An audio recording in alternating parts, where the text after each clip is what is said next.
Welcome to the Sacred Window podcast.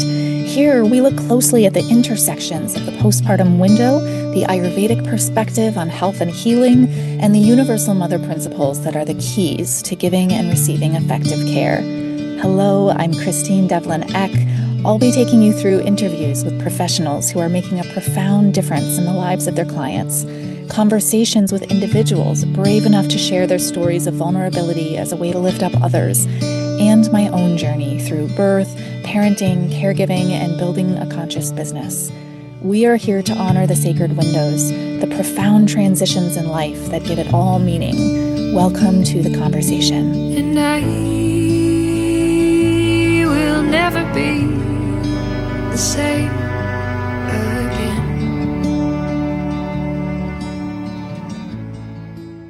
Hello, everyone. Welcome to the Sacred Window podcast. I'm so pleased to welcome Vivianne Katlaps to the Sacred Window podcast today. Vivi is a mama, a yoga and Ayurvedic enthusiast, community support person. She's currently studying to be a conscious postpartum care provider. She's raised in Portland, Oregon, in a matriarchal family with a deep reverence for femininity, birth, and motherhood. Vivi has spent the last 2 decades trying to follow her calling to support families as they navigate the beauty that is pregnancy, birth, and parenting. Vivi, you have such a foundation in your lineage of this deep feminine birthing work. And the importance of this conversation today has so many layers, but to me, it's about hearing your compelling story of sort of knowing all of this in your bones and yet also navigating the deep, just almost like unavoidable, sort of painful self-discovery in some ways of what it is to go through this transition ourselves and how that shifts the work we do in support of others. And as I said before we started recording, there's such important value in recognizing that each step of our story has an incredible importance for showing us what it is that we've come here as humans to learn, and also through almost the surprises that unfold in front of us, whether it's like a path we step down that is new, or whether it's meeting with a client or a loved one to like show up in a support role. There's just so much there to discover. And what happens when we actually stop to acknowledge all these new discoveries along the way and how that shapes who we are. So all of this is to say, thank you so much for coming on and being willing to share your story. Thank you. Thank you so much, Christine. I'm thrilled to be here. I'm really, really excited and honored. Thank you. Mm, thank you. I think that you and I share some similarities in our story, in that you felt really empowered during your pregnancy, you felt really empowered during your birth, Mm-hmm. and slightly less empowered to some degree. In my case, a lot less empowered during those postpartum weeks and months and even years. But I would love to just hear a little bit about maybe starting with your lineage and how you sort of viewed pregnancy, birth, and postpartum moving into it, like before you even got there. How was it shaped for you? Oh, pregnancy and birth feel like a core identity of my family lineage. So, just to set the stage, my grandmother was the matriarch. She was an immigrant during World War II from Latvia, and grew up in Chicago, started her family there, lost her husband with 4 young children, and then traveled to Portland. And her story began with first having a pretty visceral response to Western medicine, if you will. She was called to do healing. And I think was just really disturbed by what was happening in the 60s. And if I'm even knowing the correct time that she pursued that. But long story short, she came fully to the other side of the holistic part of wellness that really I feel like was just kind of blossoming. She became a chiropractor, and in the state of Oregon, with added work and effort, chiropractor scope of practice includes home birth midwifery. And as a child, I knew my grandmother was a chiropractor, but this coming from a midwife and being raised with this trust and value of what the body is capable of doing without question. So birth was just it was never something that seemed scary to me. My grandmother having been a home birth midwife, my mom in her early part of her adulthood was a birth assistant and a childbirth educator. So I have early memories of my mom pulling out diagrams and showing me what it looks like, the baby inside with the organs and just showing what happens. And then years later, after my sister gave birth when she was a teen and I was probably 12, I remember my mom pulling out the placenta and the sac and like her hands in it on the table, explaining to me, the nutrients and where the baby is, and me just sitting there like it's totally normal. I still have my niece's dried umbilical cord on an altar because my mom had it and unfortunately she passed away when I was 14. And so I have just carried it with me. Maybe I'll do something ceremonial with my niece at some point. She's 23 now. So um, I love having this little piece of, of, of that creation. And also in my upbringing, having come from like being raised by a first generation immigrant and also being very white presenting, I had this like experience of not really identifying with a lot of American culture and like especially having to do with health and wellness and the way that my family approached health, which was not going to the doctor. I think, yeah, many alternative ideas about what wellness looks like. And so I was raised with this idea of this is how a lot of people do things. This is not necessarily how I do things and how my family does things. And with that, I feel like it kind of provided a, a compass that was really, really in favor of empowered women and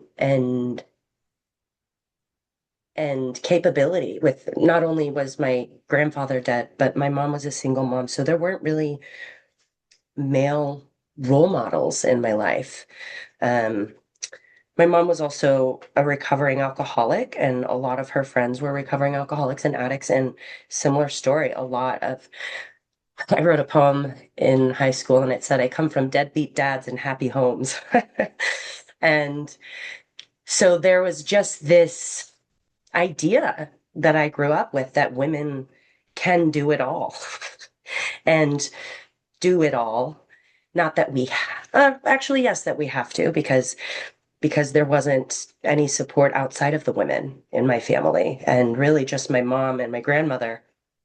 Um, and so I just had this kind of like, I don't do it that way about many things. And as I became an adult after losing my mom in my teens, I lost my grandmother in my early 20s. And it was shortly after that I realized how called I am to work with birthing people, families, mothers, children, just anybody in that sacred time. Peppered in to my family's history was also a lot of really unsavory trauma that like I experienced viscerally the feeling of like not always feeling safe. I mean, you know, it just, yeah, it was an interesting way that it all played out because then I came to this place where my grandmother had just passed on and she was this fountain of wisdom. Like my sister had hives, we call Mama, and she's like, oatmeal bath. Excuse me. Or don't eat sugar when you get sick, or drink water, or just very basic things. My grandmother used to make clarified butter and eat it with her toast, and she always had soup. I'm like, this is very Ayurvedic now that I've learned so much. So many things. My mom would say, don't drink too much water while you eat. You don't need that much water while you eat. So just like a little bits, to um and when I had this realization of this self-discovery, it started this decades-long journey of figuring out where that led. Initially, I was interested in I started off going to college when I was 19, and I first thought I'll go into nursing, and then I had my first major experience in the hospital, and I just realized like how not my vibe it was. The like now I can name it as just not being attuned. I've got endometriosis. I've had 5 laparoscopic surgeries, including 1 ovary removed after my son. So I have a lot of experience of going into gynecologists, going into emergency rooms, dealing with this great pain, dealing with zero answers on what's happening with my body, just telling me, go on birth control, or maybe you won't be able to have children, or maybe this, we don't know. Endometriosis can be a lot and have little symptoms, or a little and have lot symptoms. And there just nothing made sense. It was, and even when I remember going to a naturopathic doctor, and she was lovely, but again, suggested birth control. And I was like, this is not the answer. This is not, taking a hormone is not what I want to do. Um, and that really it really changed everything about how I mean I shouldn't say it changed, it really solidified my aversion to the way that medicine is practiced here, and especially pertaining to women's health, and just the lack of studies and information, and the get on birth control, but try it for 3 months and then we'll see how it works and we'll try something else. And it's just so impractical, and feeling completely lost. And there was just none of it felt right. And so I stopped studying my nursing prerequisites. I thought I'll go do something else. And so I started focusing on psychology, and that I was working with somebody at New Seasons, which is a health food store here, and he had a bachelor's in psychology. We were both cashiers, and I was like, maybe this isn't the degree I'm going to get right now.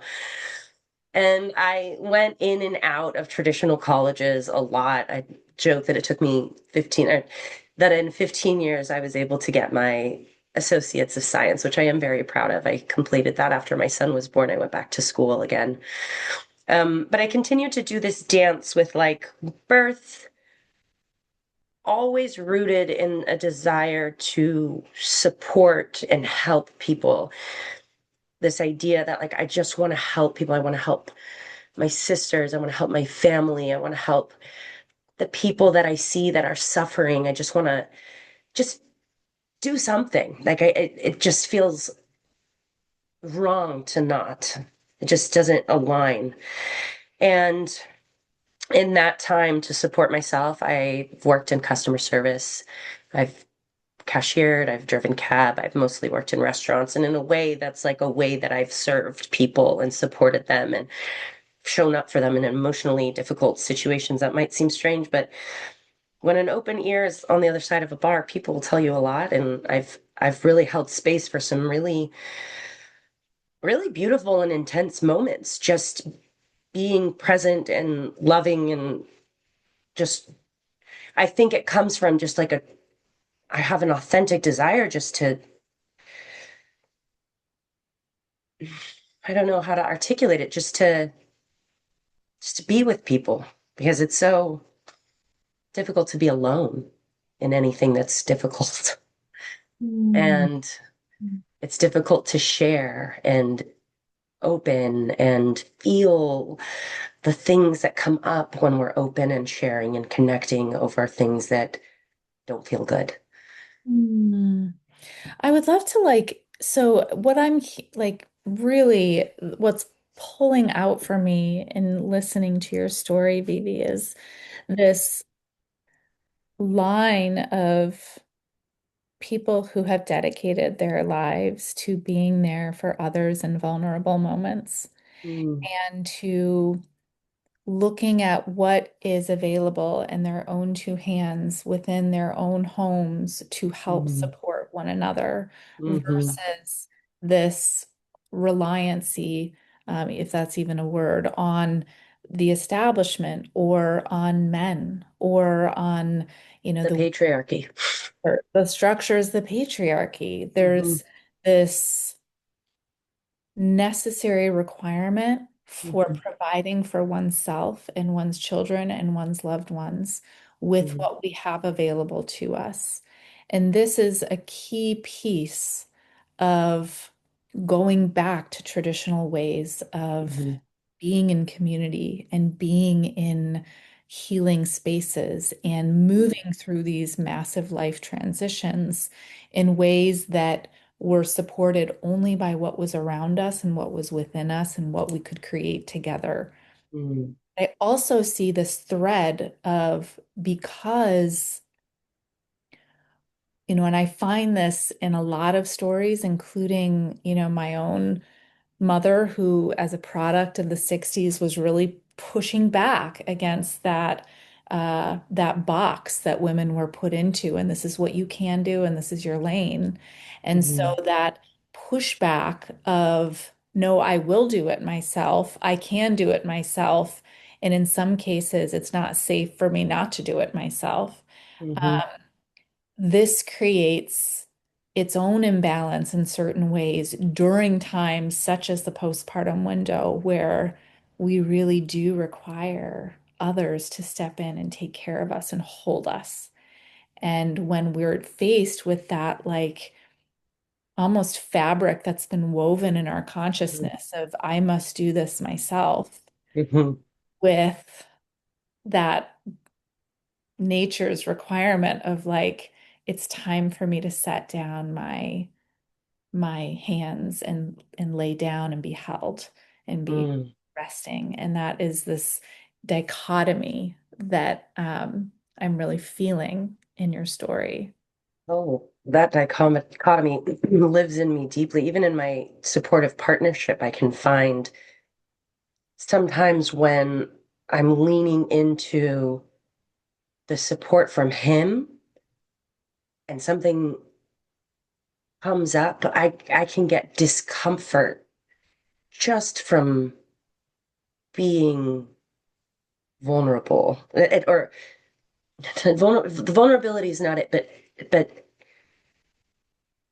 by being comforted by someone, by by needing by needing that support and getting that and feeling like, oh, this is so nutritive, but also like it feels like I don't know that I can trust this, and I feel kind of like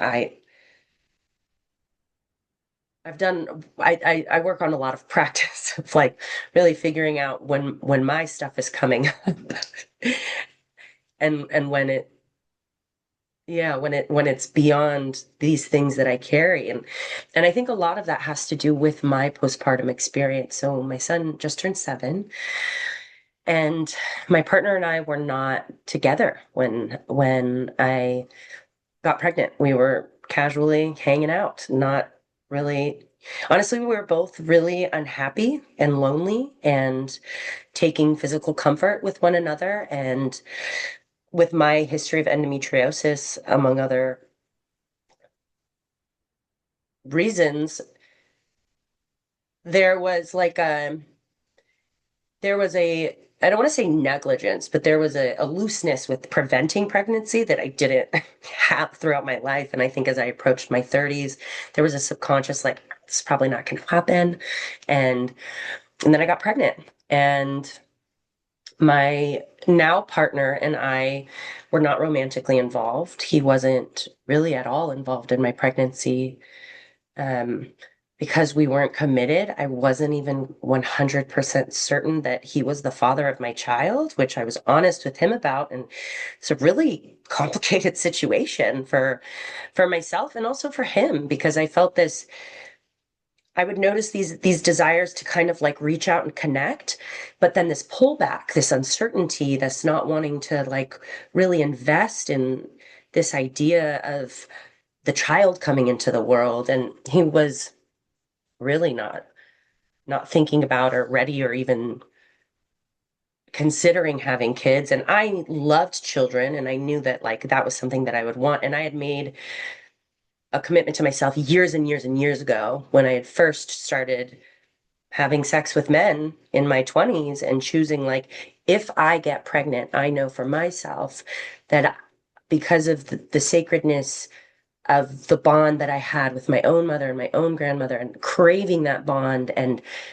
not knowing if that was going to happen for me because of my own health issues. I just always knew, and I was very clear whenever I was engaging in a physical relationship with men, that like, if I get pregnant, this baby is going to be born, because that's just not, no judgment to anybody, but for me, I just felt very clear. And when I got pregnant, I was like, here we go. I'm a single mom after a line of single moms, and I'm just going to do it. And there was this, just like, I loved being pregnant. I loved it. I felt like it was my time where everybody was treating me like the princess I always knew I was. People, I left my job at a bar and I went back to New Seasons, which at that time they were super generous with food with employees and snacks. And so I remember I'd go up to the snack counter and people would give me a whole bowl of macaroni and cheese instead of just the sample. And people were so loving. And even people that I knew were not fond of kids or didn't plan on being parents, there was just this warmth. And I had this innate feeling like I am pumping out some kind of chemicals that makes people want to take care of me. And I also was so connected to eating. It was the most amazing time to eat and feeling like, really feeling the sustenance come into my body and realizing that if I were alone in the world, truly alone, any pregnant person, how would they ever be able to survive needing that much food and being so tired? And then the wooziness and the round ligament pain and the things where you need community. And I've been a very, very independent person for most of my life, especially losing my mom. At 14, I went to live with my older sister, who was 25 at the time, which is just mind blowing to me. And I was kind of, she was my sister. I was like a teenager living with a 25-year-old, and I could easily not share with her what my report cards are, and she was none the wiser. And so I was kind of a wildling in a way, and it suited me. I think that if anybody had tried to like stop that, I had a friend's family who had been like, we'll take Vivi. And I think I would have lost my mind and probably gone way off the deep end had somebody really tried to contain that independence. But I've always had so much warmth around people. And like, I really felt that so wholeheartedly in my pregnancy, and then growing this little life and the excitement. And I was super lucky to not experience a ton of negative symptoms for me. And my son stayed inside for 42 weeks, and We induced with castor oil, and he was born into a room of 11 women. There were four midwives, and it was just beautiful. It was like so beautiful. In my birth, I remember I had him at a birth center, Andaluz Birth Center here in Portland, and my midwife, Marilyn Milestone, she's retired now. What I loved about the care was not just not being there, it wasn't intrusive. And so I remember I'd been laboring and pushing, and when I had heard, I've read countless books by Ina May Gaskin and countless birth stories, and I love this stuff. I love birth, and I remember hearing this concept that like the sometimes the cervix can get pinched between the skull and the pelvic bone, and when I was pushing down, there was just like this like the stopping sensation. So I went ahead and I checked myself, and I could feel the lip of my cervix pinching when I would contract down. And then I could feel when it would release that like pressure would release. And I, in that moment, I used my middle finger and pushed the lip of my cervix back internally. And then my son was born. And then it was just beautiful. And he came out, and he wasn't loud. He was calm and he was quiet, and he turned pink, but he wasn't making sound. And then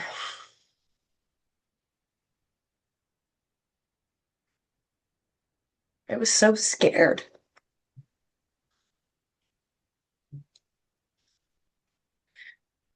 I'd been in the room when babies were born, and that feeling, that like where your tears come and the relief and everybody's safe and there's joy and you're almost shaking. And I just felt so scared.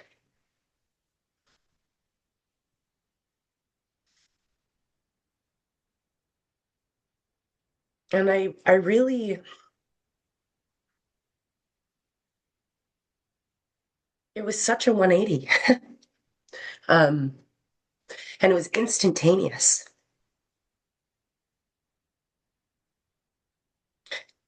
And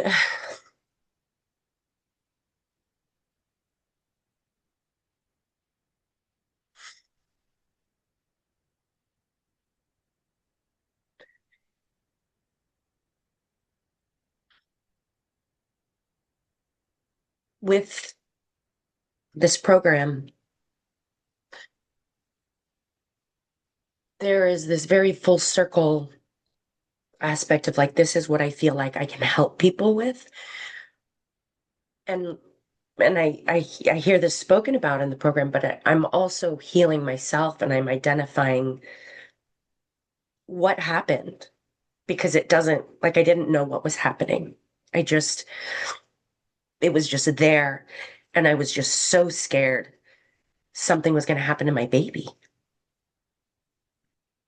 And in a way, I feel like I still really carry that, and I really relate to this idea of like vata, this time of vata and the air and the ether and the anxiety. And when we were in class yesterday, and she was speaking about when food is not had in these regular times, there yesterday was such a profound experience for me. Because after I came home with my baby, I had I moved 3 days before I gave birth because I'd been renting a room from somebody, and I realized very soon before I gave birth that they didn't want me to be staying there for very long because of their own life complications and honestly a little bit of lack of compassion, I'll say. But um, I just was like, I got to get out of here before I have a baby. And so I moved in with a good friend, and she was working full time and with her mother, and her mother was actually dying of cancer at that time. So it was a really tender situation. So I moved into this new home, and I remember being in that room. I wouldn't put him down. Like he slept on me when I went to the bathroom, and I'd have my my little water bottle I was caring for my body. And I actually got some tendonitis and started seeing a chiropractor because of the just the gripping in my shoulder and my neck. And I remember I wouldn't put him down to go use the bathroom. I was just so scared. And my friend, I had lunch with her yesterday. She would come home from work and she'd say, "Have you eaten anything?" And I just hadn't even a thought about it. And that was just, I was making sure I was drinking water because I knew my milk had to come in. And I don't think I wasn't eating, but it just wasn't even on my radar. And then she was like, "We're going to go to the store." And we got a lot of frozen food for me. And so I was eating, but I was nourishing myself with just, for lack of a better word, garbage. And then when my son started eating, I was super precious about what he had. It was very, very unflavored, cooked vegetables. He super, super healthy. To this day, he won't eat any sauces. um, and it just became this huge point of stress and complication for me. And even today, when I think about making a meal, I'm just like, oh God, like what's he going to eat? How long is this going to take? What are we going to, am I going to get it done in time? There's just this profound sense of heaviness when it comes to feeding my family and myself. And for the first time, I don't feel really hopeless about it because I felt so lost without my grandmother, without my mother. Of like, what should I eat right now? I've not trusted the resources that I found and the classes that I've taken. And now with Ayurveda and the way that food is approached, and time again, what I just keep the phrase I think is full circle. It just makes sense. It just everything about it makes sense. And yeah, I almost feel overwhelmed at times by this alignment that I feel with every part of it that I read. Um, and the program, it's like I love Ayurveda, but I use this phrase precious because sometimes it can be so specific where I've heard you must use um, purified water because there's toxins. And I'm like, that's really inaccessible to me. And for what true purified water is. And what I love about the Sacred Window program is that it is accessible, that it's practical, that I, it's not stressful. It's it feels like it's gonna heal me in a way that won't overwhelm me, and I feel so lucky. I feel so lucky. How are you sharing your gifts and passion for caregiving with others? In a world where education and awareness around the postpartum window is lacking or missing from our modern systems, we have a profound opportunity to shift that paradigm. You may be a few simple offerings away from making a truly impactful difference in the lives of mothers and families in your community. We are here to support your journey in the ways that work best for you. Schedule a conscious care strategy session to meet one on one with me, and let's identify the right next step for you to begin a path of conscious care for new families that fits your life and your needs. Visit www.sacredwindowstudies.com/strategy-session to schedule a time that works best for you. That's www.sacredwindowstudies.com/strategy-session. Mm, mm. It's what sticks out to me right now is like that moment where you were like you literally moved your cervix out of the way for your son to be born, and that moment of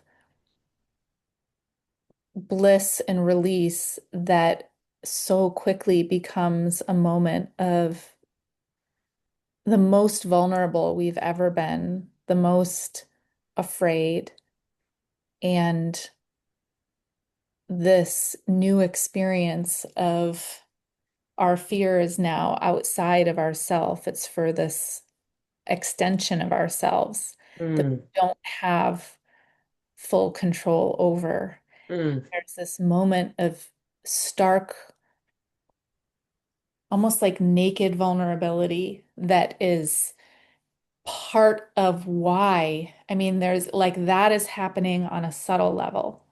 And then you have all of the changes and the rushing hormones, everything that's happening on a physical and a chemical level as well, all combining together to create this intense pinnacle moment in human life. And this is a complete reset of how we've always operated and understood our human experience to be, because now all of a sudden there's this like everything has been sort of moved away into this raw, new existence where the same rules don't apply. And so we are recalibrating on all of these levels. And then as we heal, as we start to adjust, it takes some time to like mm, even realize that we're not using the same operating system anymore in some ways. Like, yes, this is like a new chapter, a new complete organization of how life goes now. And so, I mean, I think it's so profound to me to like witness other people going through that reorganization. But I also think we get to sort of tap into that moment of reorganization at different times. And so I think that the evolution of the different layers of your story and like what came a year later and what came a year later. And now, like, I felt that way about Ayurveda too. When I found it, I was like, oh my gosh, like everything is making sense in this new way. And oh, yeah, like I recognize that experience in my body that now I have language to talk about it and I have concepts to like put that into place where it now becomes evident what it means and how that changed my body or how that impacts my nervous system or how this, there's just things that all of a sudden along the way we start to realize so much more about our own human experience and therefore our relationships to those around us, whether that's our little ones or our loved ones, um, our friends, and most profoundly ourselves and how we treat ourselves. And so this sort of unfolding continues to happen. And so, yes, I think that like, I guess I would like to hear a little bit from you about how this postpartum experience, after everything you were brought up, like you became you under these really beautiful and unique circumstances. And while one would think that like, oh yeah, I'm totally prepared, there's there's this rawness that's unavoidable. And in a lot of ways you were alone, even though you had 11 women in the room with you when your baby was born, there's still this element. And I don't always think, another thing that I said before we started this recording is that like hard things aren't always bad things. It's mm, okay to go through hard things. mhm, Okay to feel like something needs to change. mm, It's in that moment of like, this needs to change where we get the opportunity to make the change. mhm, I never for myself want to dismiss those hard times or those moments of just being Mm, unaware or circumstance not being as balanced as I would wish it, because wherever would I have known to make a shift? Would that exactly. have not happened? Hmm. Yeah, I would love to hear a little bit from you about, what you discovered about yourself in that postpartum time. Yeah, I feel I feel like my postpartum window is still a little open, and I feel like I'm more secure in not secure like in the traditional sense of security, but like I feel more stable emotionally now than I have since giving birth. And I had kind of an aha moment of realizing that my anxiety amplified after having my son. And I agree wholeheartedly that the uncomfortable, the painful things with my life and my experience, there's been a lot of pain and suffering. And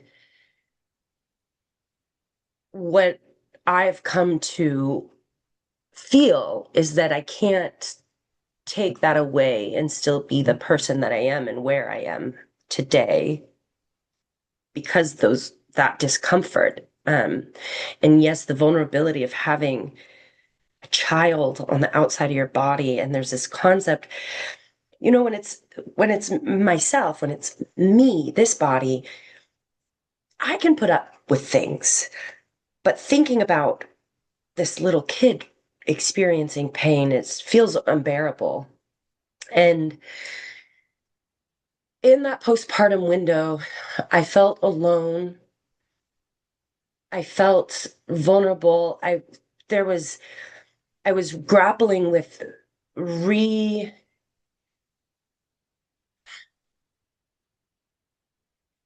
I knew that I wasn't receiving what I needed. And in that discomfort, I began to kind of reparent and like nurture the parts of me that have experienced so much pain. Eventually, that leading to therapy and literal parts work. But there was a moment. I remember I was taking a bath and I was laying there, and my son was probably with my roommate because I was there and I was alone. And I was looking at my body and having had my body change and being single and being worried about will I have a partner, and having grappled with, gosh, before I had my baby, I had so much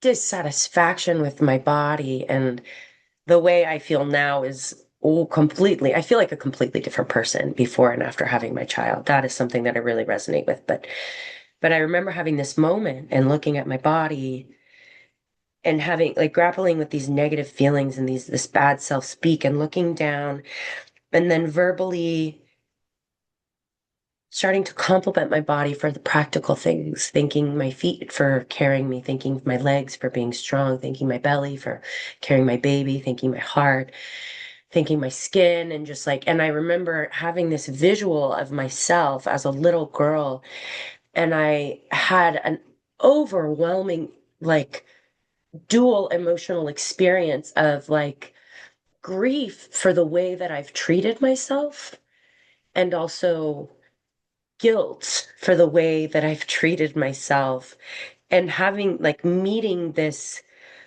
place, and it was so distinct. And I remember experiencing those feelings, and it was kind of another aha where I was like, I have to change the way that we're talking to us. And I have to change the way that I'm treating us. I can't, I, before I had my son, I was doing cocaine sometimes because I was bored and lonely and justifying. I had no course. I felt like I was like a bubble in the wind. I had no direction. I didn't. have a compass. I was just kind of said, yes, sure, I'll do this. And I ended up in a lot of really icky situations that I wouldn't take away, but I don't necessarily would enjoy repeating them either. And with that realization of like thinking about how I've carried this way of talking to myself throughout my life, at some point I was like, I have to take better care of myself if I'm going to teach my son how to care for himself. Because me telling him to do all of these things is not going to be effective. But if I want to give him the best foundation, I have to be that foundation. I have to I'd had great insight of like, can't fill from an empty cup, gas mask for the primary person and then help the person next to you on the plane. And I had these little morsels. And so that became this slow, intuitive journey. And it became with speaking gently to myself and working towards this idea of health and wellness, going back to school, reinvesting, really, really falling in love with me and who I am and who I want to be and connecting with that idea in a loving way, not in a judgmental way. Because in this time of trying to figure out what I wanted to do for school, I wanted to do something impressive too. I wanted to like be proud of my career and achieve. Like the idea of like having a professional degree seemed really appealing to me because it seemed very like you've done it kind of a thing.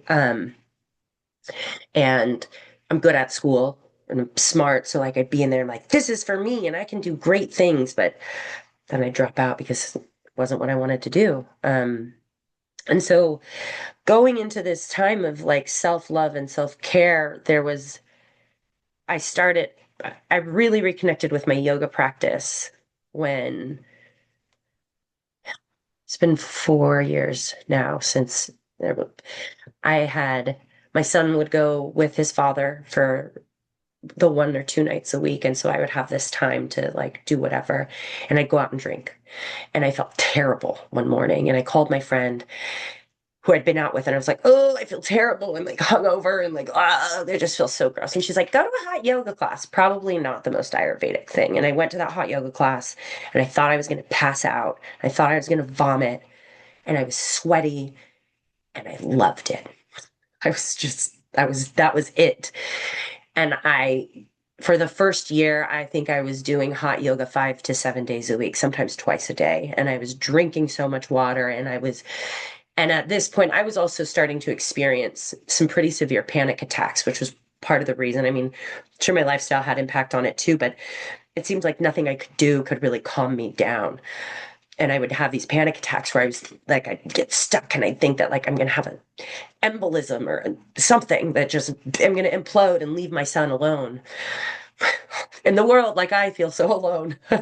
and and yoga, I feel like hot yoga, many people that have an aversion to it. I feel like that's a very understandable thing. But for me, it was kind of like it like cut through. Like it forced me to feel things in my body. It forced me to connect with like biologically what I needed. It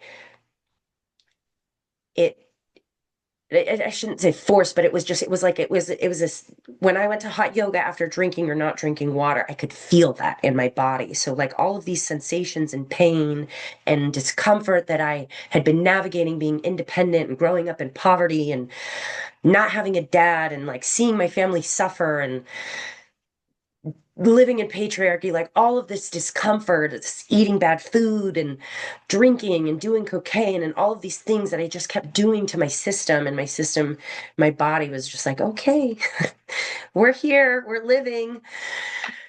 And that was the first piece. And with yoga, I started to connect to self and to feel. And it took years, I feel like, to really start feeling. But the more that I do it and the more that I came to Ayurveda, the more that I feel like I've been able to kind of like direct that compass, like where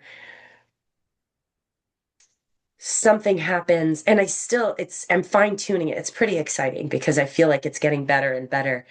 Um, just before I started this program, I was talking with my dear friend Mariana, and she had guided me through this idea of remembering the future. And so we did this thing where I remembered the future and what will my work look like, because I just started teaching yoga this year, and she led me through this visualization. What I imagined was being in my community and being like surrounded by like vegetation and lush greenery and families, and there were these strong women. But I also had this vision of like these young grown men having this like gratitude for this work, and I was like, maybe these are my kids' friends. But like I've been very like feminine, female, women focused because I feel like we're the underdogs. You know what I mean? I'm fighting for the people who are not being treated right. And having a son helped me kind of really connect to masculinity and really value masculine and not be afraid of it, because the trauma in my life has come from men. Um, and yeah, so I had this beautiful visualization. And then I remember talking to her, and she had said this phrase that's been, because I was talking about yoga. Before I did my yoga teacher training, I was like, I'm going to go back to school. I have 3 classes I need to take before I can apply to 4 different nursing programs here in Oregon. And I'll be a nurse making tons of money with the benefits and working too much and destroying my body and mental health in no time. Just kidding. I shouldn't say that. I think that nursing for me would be really difficult, but I also feel like there's a timeline where I am a nurse and I'm a nurse practitioner, and that is my thing, and medicine is different in this country. But um, I had this moment of like, I'm going to yoga and I'm not going to do this traditional school academia degree where I have a huge amount of debt and I may or may not even be working in the decided industry. And she we spoke about the river, like getting on the flow of the river of miracles, like when you let yourself be taken by momentum, if you just don't fight this idea. Like I kept going back to school. I did a labor doula training 13 years ago, and it was everything to me, but I felt like I wanted to be the midwife. I wanted to help more. I wanted to be more involved, and I didn't value that support and that wisdom of being present with people. And so it's so on social media, whether I've been posting now, these people who have known me for years and years, people who have known my family, they say, Vivi, you're glowing. You like, I always knew you would come back to this. Like, I always knew you would find that this was like the thing for you. This makes so much sense. And and then the best part about Ayurveda is, again, it's how it feels. It's just it's just attuning to that sensation, which, whether it's postpartum, whether it's yoga, the way that I teach yoga, I don't like to say teach, the way that I guide yoga, because I'm such a student myself, but the way that I experience yoga is being curious about what my body is feeling. And so I encourage people to explore sensation, to explore movement and pull back and connect. And the people who come to my classes, they love it because they're not, because we're all used to being hunched over and driving and sitting and achy and foot pain, and taking that moment to like reconnect and have a conversation with your body and listen and be curious, instead of, oh, that hurts, I'm not going to do that. But like, let's explore that movement, and like if it hurts, ease off of it. But this idea of reconnecting to sensation in the body, whether that's digestion, I'm really reconnecting to my digestion right now, and I'm super excited. I'm super excited. But yeah, it felt like finding that, getting in that momentum and that flow was made possible by connecting to my body through yoga. Mm. Mhm. You struck something when you were sharing about your conversation with Mariana. And I think that this idea of a river of miracles, we're we're riding the river. Like that's like the river is life. Like we're in it. We're Hmm. like doing it. We don't have the option to like not follow this current as it's Hmm. like going. But we do have the ability to direct our momentum, and we do have the ability to soften rather than trying to flail around and fight it. And we do have the ability to observe everything that we see and experience as its own miracles. And this is so profound to me because I remember having moments when I was a little kid where it was like all of a sudden I was sort of like outside of my own body or perception, and I would just look around at like other kids like playing around me and just be like so in awe of the fact that life, like we were here, just that we had these bodies, that we had this consciousness, that we had the ability to move, that we had life. Hmm. And that shifting of perception, of looking at where we are invited to step next and looking at that as this intentional, beautiful, miraculous opportunity changes everything about how we experience it. And Mm. sometimes, like, it takes pausing and like looking back in order to have the spaciousness to see it that way. Because in the moment, I certainly have felt like, we're just like being swept. We're being swept away here, and I'm doing my best. Yeah. But how beautiful to be able to shift that into something that is a gift, an opportunity to see something so much deeper, and the opportunity to take a step forward, whether it's into Ayurveda or whether it's coming full circle back into working with birthing families. And I can see it in you, just as I've felt it in me, that there's no separation between my own inner experience and what I am then able to offer in terms of service to somebody else. Like this is intricately woven together. And so therefore, it's tempting to like put our self-care into a tidy little pocket and like our professional life into its own tidy little pocket, but they're not separate really. And the beauty of this program is that they aren't. And I feel like so much of society does separate that for people, that there's the work that you do and that your self-care may or may not happen. And what I love about this is that there is no separation. As you were saying that, I was feeling like when you're nurturing somebody, you are sharing your heart with them. You are loving them and sharing love with them. And the the thing that came to mind is this idea of like an emotional vampire. When I find myself nurturing somebody and I feel like they're taking advantage of the emotional exchange, it feels really not good. It starts to feel draining, like they're drawing from you. But when you do nurture, it's like it's soul fulfilling. Again, one of the things that I love about Sacred Window is this intention of it's much harder to nurture if you're not nurtured yourself, because I've carried this idea. I mean, I think it's a truth that it's so hard to have compassion with others when they don't have compassion with themselves.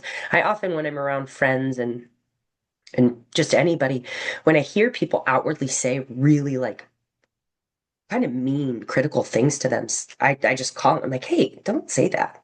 Say, this is challenging for me, rather than I suck at this or whatever, because I know that if you're saying it out loud, what you're saying inside is way, way worse. And if you're saying that to yourself, when I'm when I am harsh with myself, I am harsh with everybody around me.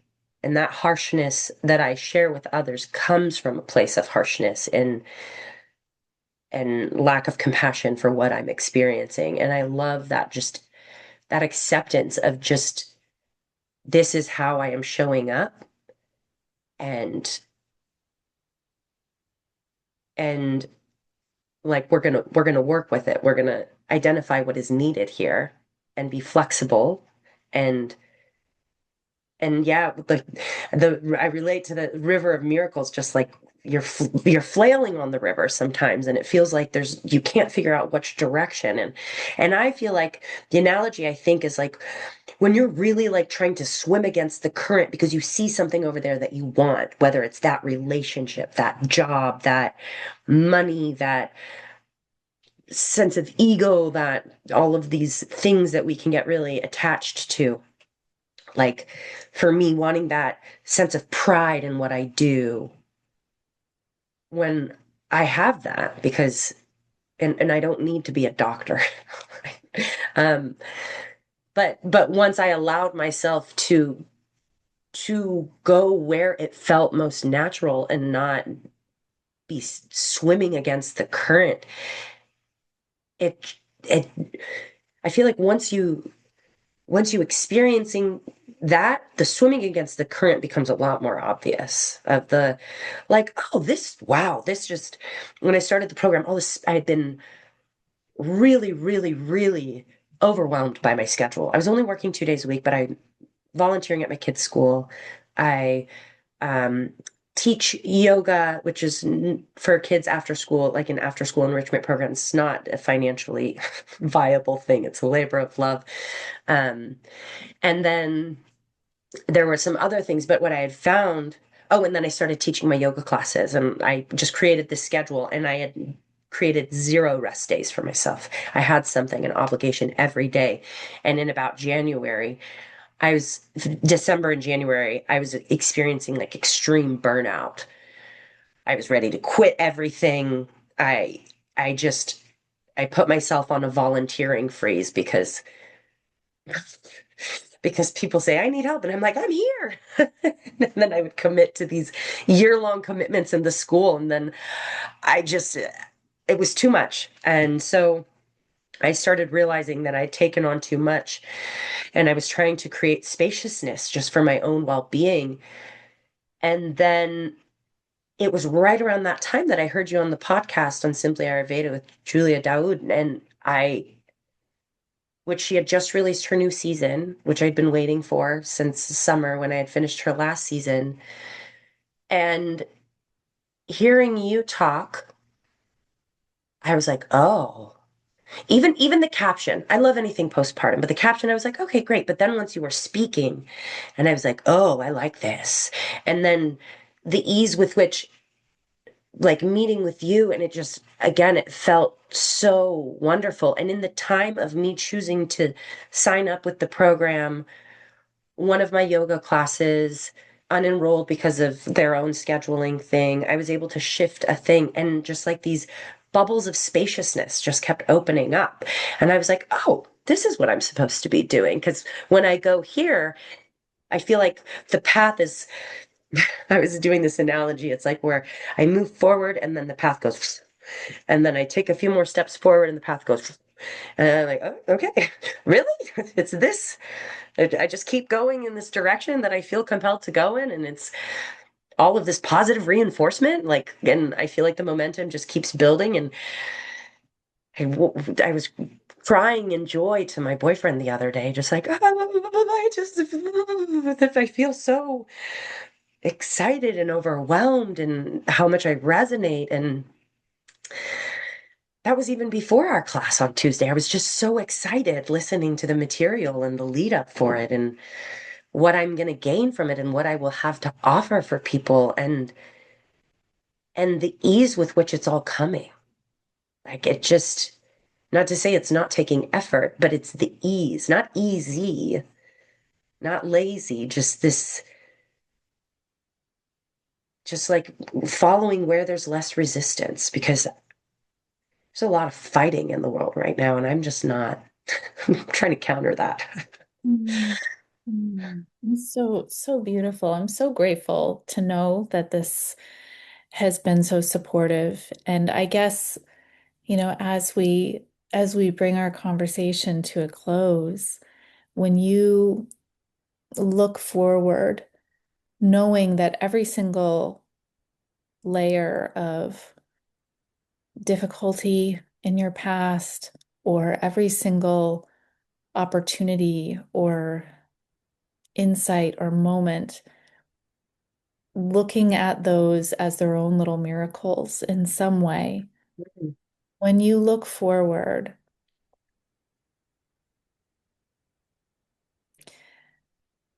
what do you see?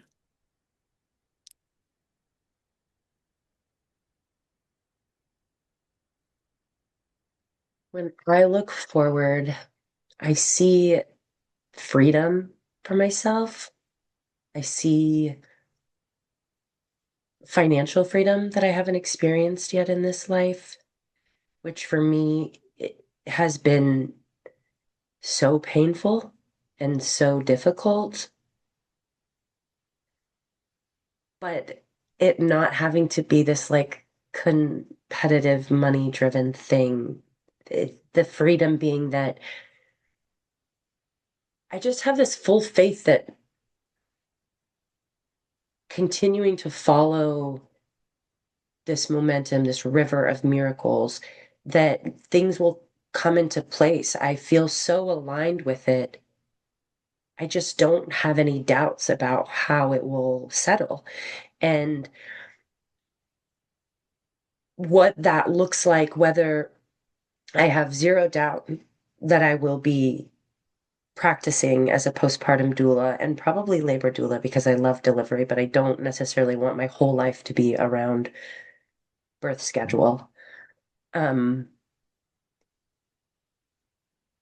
but I don't know. It feels very limitless to me right now. It feels exciting. I look forward and I feel myself more grounded and more,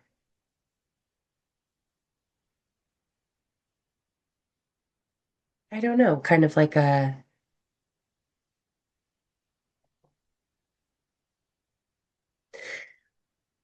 don't know. I feel really compelled to share with people, not just as a practitioner, but just with my voice in describing my own experiences and in learning about Ayurveda and yoga. Because when I learn something, I get so excited. I just have to tell everybody. And so people inevitably learn alongside with me. And I had a dear friend, she watched that reel I got past all of these insecurities posting. She gave me a call, and she was a very, very close friend of my mom's. And she said something to the effect of like, all the time knowing your mom and your grandmother, like, I've never been interested in any kind of like alternative medicine or healing or something and anything like that. Just not disrespectful. I didn't know this about her. Like I know her very well. And I'm like, oh, that's interesting. Yeah, you're not like a like, we're gonna be wellness. And she said that in that moment, she was like, huh, maybe I do want to explore Ayurveda. Like she said that I said it in a way that seemed like not too much or like it was like a I don't know. I feel like I feel called to share Ayurveda here in Portland and because it seems that nobody knows about it or they know very little. And I get it. It's complicated. But I think yoga led me here, but I think that I don't know, Ayurveda I'm excited. I'm following the river of miracles. We'll find out. Mm, mm. If you are listening, I think that this is an invitation to see your own story as its own river And Mm. by having this conversation with you, Vivi, I feel like I've simultaneously gone through all the chapters of my own story and seen how it's not moving in this linear fashion. It's moving in this beautiful, cyclical, very intentional way that allows me to keep learning more about myself at every step. And our stories are so important. Thank you for sharing yours. And I look forward to every step of our story unfolding together over this next year and beyond. Thank you so much. I do as well. I have so much gratitude and love for you, Christine. Yeah, I don't know. I just really appreciate you valuing my voice and my story and creating this program that has become so profound to me. So I have so much gratitude to you. Thank you. Thank you.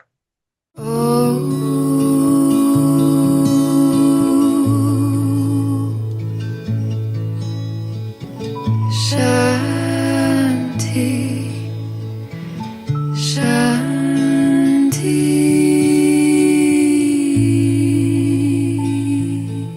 The Center for Sacred Window Studies has been training postpartum care providers, professionals who work with new families, and individuals passionate about postpartum care since 2018. We regularly host live free events alongside our online and in-person training and certification programs. Hop on our newsletter list to get direct access to all of our events and community support gatherings. Our mission is not only in training conscious postpartum care providers, but in fostering a robust, informed, and thriving community of postpartum professionals. Once you step inside, you're family forever. Visit www.sacredwindowstudies.com to add your email to our newsletter list.